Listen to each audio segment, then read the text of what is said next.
Welcome to the latest episode of the Motorvait Supplier Showcase.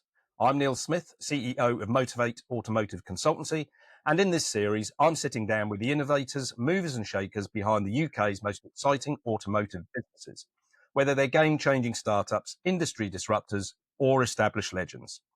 We'll be diving into the latest digital and physical products currently shaking up the UK vehicle retail space. If it's making waves, we'll be covering it. My guest today is Allistair Carmichael, CEO of Connectivity CX, a business that has the experience and expertise to deliver a more rewarding customer experience for both your customers and your business, bringing a first-class guest experience across all points of contact. Its team of highly experienced customer befrienders act as an extension of your team out of hours or to add extra capacity during periods of peak inquiries. Welcome, Allistair, and thanks for being my guest on this, the latest episode of the Supplier Showcase podcast. Good morning, Neil. Good to be here. Good morning. Allistair, I was close to working with you at Imperial Cars just before COVID took a hold when you headed up a previous automotive venture. So I came to know you well through that process. To enable our viewers to get to know you a little better, a regular feature of this podcast series is the guest icebreaker. So please tell us 3 interesting facts about yourself, 2 of which are true and 1 that isn't. We'll then let the viewers dwell on this during the podcast, and I'll ask you to reveal which are true and which is false at the end. Okay, so from my extensive list that I created, because it's been some career with a few corners. Okay, number 1, I have in my history been an OEM, a manufacturer and distributor of vehicles. Okay. 2, I have scored a penalty on the pitch at Wembley, and the other players on the pitch that day were Rio Ferdinand, John Terry, and Joe Cole. 3, I got knocked out of the Wetherspoons semi-final karaoke competition held at the Blackpool Tower in 1990. Brilliant. I thought that story was going to go a different way, that last one. I thought it was just going to say you got knocked out at Wetherspoons, which I could have believed. That might be in there somewhere. Okay, thanks for that, Allistair. We'll allow our viewers to ponder this during the podcast, and I'll ask you to reveal which was fake at the end. Okay, let's learn a little more about Allistair Carmichael. Tell me about you, your background, and how you ended up where you are today. And remember, Allistair, we've only got 20 minutes. Yeah, sure. I get that. Okay, so I've been in the industry all my life. I left school at 1987. I went to work for a guy called Graham Knight at Smith Knight Fay. I was an apprentice on the tools. His dad worked in the business, Harold. He used to take me to work every day because he lived on the road next to us. And all I ever wanted to do as I was growing up was be a technician, a mechanic, because I had a fascination with F1. So I started life on the tools, and it became very, very clear that whilst this was capable, these were absolute rubbish. That was brought to a head after I was trying to be really helpful, pushing a car off a ramp, age 16, which I shouldn't have been doing because I couldn't drive. I pushed a vehicle off a ramp, which was a 4-poster, and unfortunately the front doors were open. The car landed in the car park, as I intended, with the doors behind me lay on the workshop floor.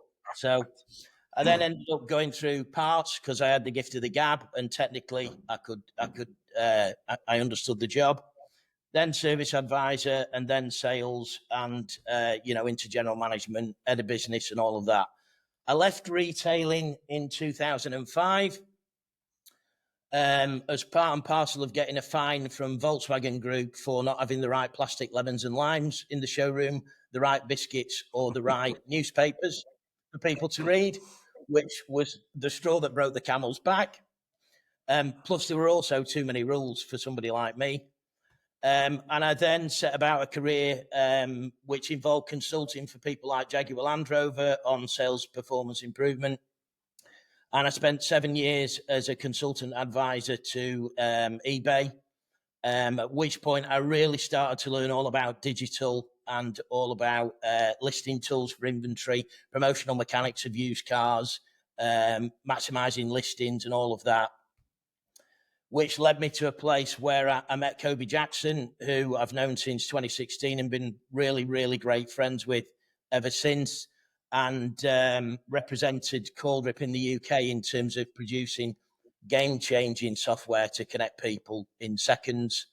And we still do that today as part and parcel of our business offering. And during the pandemic, we spun up our own contact center, for want of a better word. It's a customer experience center, which, using our technology, which takes people out the market quickly. We've got our own team, who are a team of befrienders, which enable us to make new friends with people on the phone, on SMS, on WhatsApp, on email, whatever the case may be, take people out the market, build rapport, and put a real step change into people's businesses in terms of conversions. And we do that out of hours. We do it in hours. Some people take technology only. Some people take our befrienders only, and a lot of our customers end up using both sides of the business. So that brings you up to speed. Brilliant. Yeah, great. And look, clearly we sort of worked or got close to working together at Imperial. COVID hit, and we were looking at the Coldrip option and looking at how we could integrate that into our systems and into our what we had then, which was the contact center. And we were catching up just before the podcast, actually, weren't we, and talking about that sort of BDM piece. But also, what was interesting for me, Allistair, was the fact that from my perception, looking outside in, that's all I thought that the Connectivity CX platform was, basically a BDM. But tell us a bit more about that data side that you touched on there. Yeah, it's interesting, really. So we've obviously got probably 3 pillars of technology that we represent in terms of partners, one of which is Trusted Voice, which is our outbound service, which displays the logo of somebody's business, the name of the business, and the reason for the call, which massively improves the ability to make first-time connections with people where there's a dialogue with a consumer, so you're not hitting voicemail. Stops spam and fraud calls. We're all screening calls today, so we're all looking at our phones, and if we don't recognize the number, we're darking it to voicemail. So we've got those kind of pillars. We're still working with Coldrip significantly, and we're building our own technology. So we've got our own platform, which is unified analytics platform, where we take all of the data feeds from Coldrip, from Trusted Voice, from our dialer, all of the engagement and interactions that our customers have using our technology, or that we have working on behalf of our customers, is all posted into Microsoft Fabric, and we've got a custom front end, so we can give our customers their own custom login, and they can look at our performance or their performance in real time. The beauty of it is that it connects all of the feeds of data from all of the places, whether it's your tracked inbound provider, whether it's your marketplaces, whether it's your website, whether it's your phone system, whatever the case may be. So you get full attribution of all of the inquiries that are coming in, and they're in an agnostic place. Marketplaces will tell you their performance when the local representative is in your business telling you how well they've done for you, versus another marketplace that's saying the same thing. We actually take everything back to the inquiry that was handled by the individual and where it came from. So we've got our analytics platform. We've also got a unified inquiry platform, which is everything that is non-telephone related. We have the ability to integrate all of the outcomes from the experiences that our befrienders have or our customers, and push through our black box into their DMS or their CRM. So we've got our own technologies, and we've got a situation where we're 50% technology and 50% contact center, for want of a better phrase. Our team would hate me to say that. We're a customer experience business. But the bottom line, Neil, is it comes back to one thing and one thing alone, which is we're all about delivering a great guest experience for the prospect or the customer. And we're all about engaging with people as fast as possible, taking people out the market, having great conversations, whether they're written or spoken, and putting a step change into people's performance in terms of appointments, conversions. Our focus firmly this year has been on the expansion in after sales. We've got some really great programs around EVHC Amber follow-up. That's been really successful, which is an area where, you know, retailers are hugely focused on EVHCs when they land in the workshop, and predominantly they're really great at contacting red work and selling red work, but they're not great at amber work, which we call walking wounded. So there's a bunch of vehicles driving around which are walking wounded, and every day and every mile that goes past, they're getting closer and closer to red work. But a lot of automated systems do follow up via no reply SMS, or they do it by email sending out. Dealers are not great at outreach contact activity through the service department because service advisors are too busy. And service advisors who've got the hardest job in the dealership are really technically gifted and really experienced at service advisor role, but they're not the greatest potentially at selling up.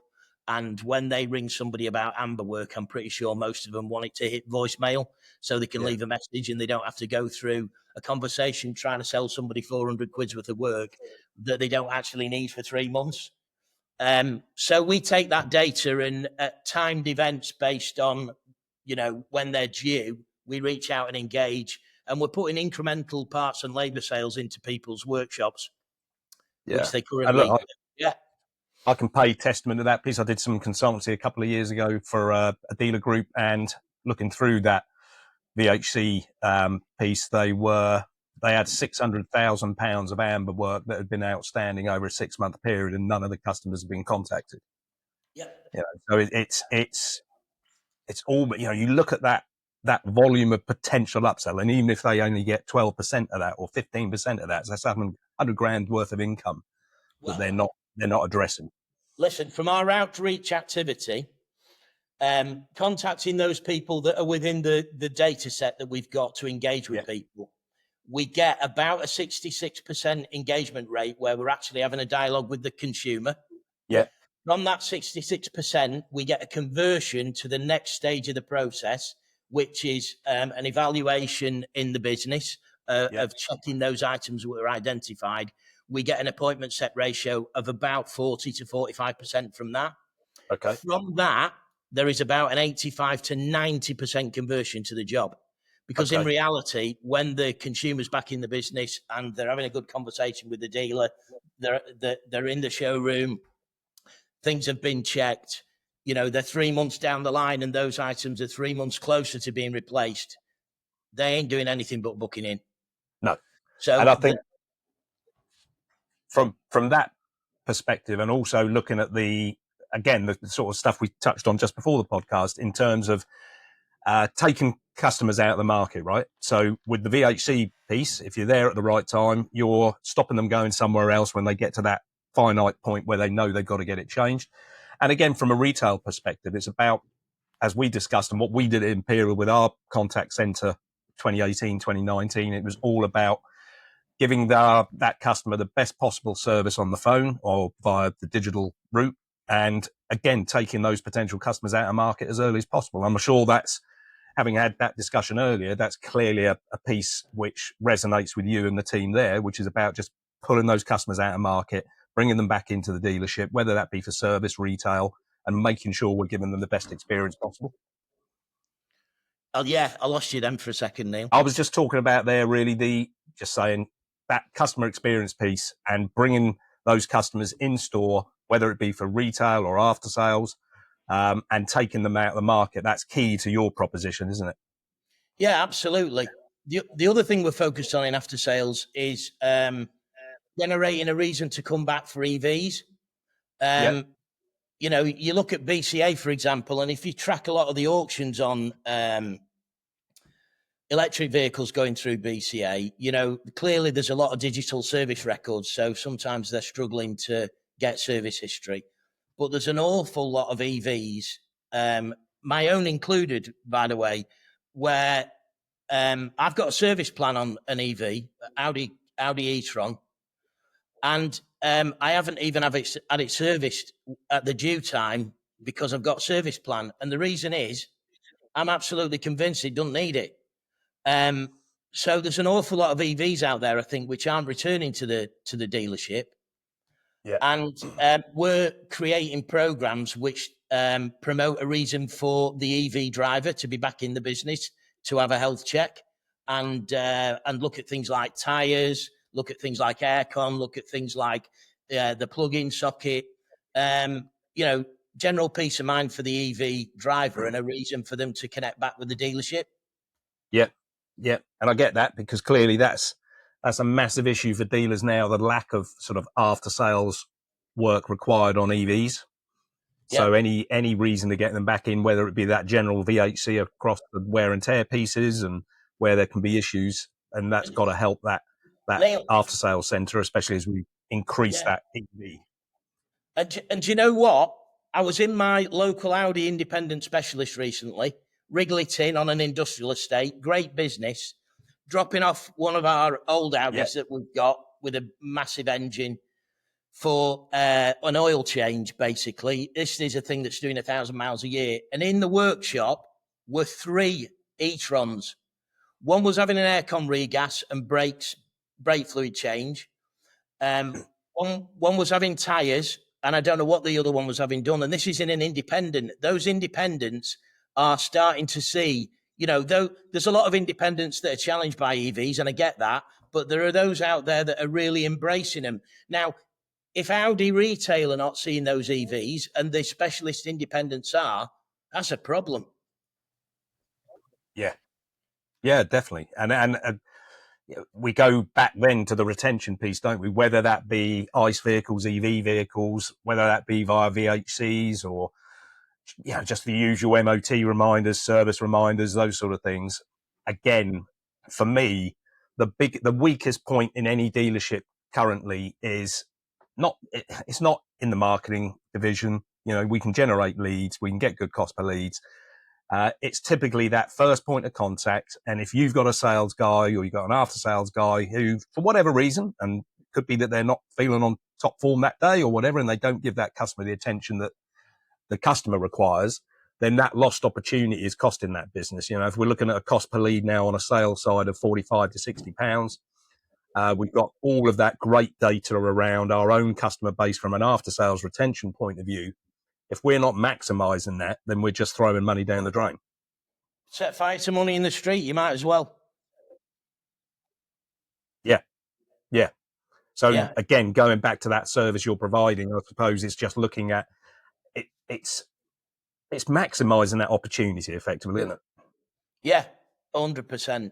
And do you know what? Our customers sometimes say to us, it's great the service you're providing, but could you actually come in and train our people to handle the inquiries in the same way that you do? And without sounding arrogant, and this sounds arrogant, I can't.